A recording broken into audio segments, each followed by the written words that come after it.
Hi అండి అందరికీ. Daily నేను షార్ట్సే పెడతాను కదా! ఇప్పటి నుండి అయితే నేను లాంగ్ వీడియో కూడా పోస్ట్ చేద్దామనేసి అనుకుంటున్నాను. ఈరోజైతే చలి ఘోరంగా ఉంది. అందరికీ గుడ్ మార్నింగ్. ఈ 2-3 డేస్ నుండి అయితే మా సైడ్ అయితే ఘోరంగా చలిగా ఉంటుంది. అందుకే మార్నింగ్ లేవగానే స్వెటర్స్ వేసేసుకున్నా. అసలు 4:30కే లేవాల్సిందని ఈరోజు 5:15కి అలా లేసా, చలిగా ఉంది అనేసి. ఇంకా లేసి ఇల్లు గిన్నె చేసేసిన తర్వాత ఇంకా నేనైతే పాలు వేడి చేసేసి రాగి జావనైతే చేస్తున్నాను. ఎందుకంటే మా అబ్బాయి స్కూల్ అయితే 7:15 వరకే వెళ్ళిపోతాడనమాట. ఇంకా అందుకోసమని తొందరగా ఈరోజు ఏదైనా టిఫిన్ చేద్దామనేసి అనుకున్నా. ఈ తొందరగా అయ్యేది అని అంటే మాత్రం ఉప్మా ఒక్కటే. ఎందుకంటే ఈరోజు చాలా లేట్గా లేసాను. ఇక్కడనైతే ఒక పక్కన నేనైతే టీ పెట్టేసుకున్నా, ఇంకా పక్కనైతే రాగి జావ కాచేసా. ఇంకా ఇవి రెండు అయిపోయిన తర్వాత ఉప్మానైతే చేస్తున్నా. ఈరోజు అయితే తనకి టిఫిన్ ఇదే పెట్టా, లంచ్ అంటే ఆఫ్టర్నూన్ లంచ్ టైంకి కూడా ఉప్మానే చేసి పెట్టా. ఎందుకంటే టైం లేదు, ఆటో తొందరగా వచ్చేస్తుంది.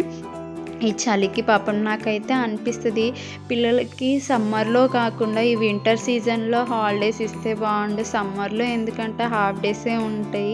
ఈ వింటర్ సీజన్లో పాపం పిల్లలు ఇంత తొందరగా లేసి రెడీ అయ్యేసి చేయాలి, మనకే లేవాలనిపించదు. పాపం చిన్నపిల్లలు వాళ్ళు ఏం లేస్తారు. మా అబ్బాయి అయితే అసలు లే అనేసరికి నాకు మమ్మీ చలి పెడుతుంది అనేసుకుంటూ ఉంటున్నాడు. ఇంకా తప్పదు కదా, స్కూల్కి వెళ్ళాలి కదా, అలా అనేసి ఉండలేం కదా.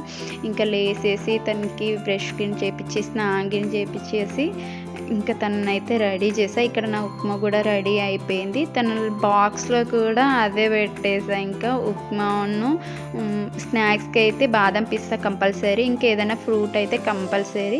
వాటర్ అయితే వేడి చేసి పెడతా. ఇంకా తన టిఫిన్ బాక్స్ అయితే రెడీ చేసి పెట్టా.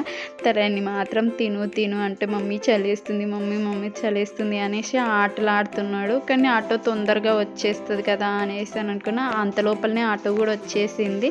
ఇంకా మా ఆయన అయితే నిషునైతే ఆటోలో దింపేయడానికి వెళ్తున్నాడు. తను వెళ్ళిపోయిండో లేదో, మాకైతే పవర్ కట్ అయిపోయింది. ఎందుకంటే ఈరోజు సాటర్డే కదా, ఇంకా చీకట్లోనే మాకైతే వెలుతురు ఎక్కువ ఉండదు. ఇంకా సొరకాయ కర్రీ అయితే చేసేసా. ఇక్కడ అది షూట్ చేద్దాం అనుకున్నా కానీ ఇంకా కుదరలేదు చీకట్లో. ఇక్కడ మా ఆయన నవ్వేస్తున్నాడు, దీనికి కూడా నేను వెళ్ళేది కూడా వీడియో తీసి పెట్టాలా, ఇది కూడా తీస్తున్నావా అనేసి. కానీ తీయాలి కదా, మెమరీస్ కదా. బాయ్ అందరికీ.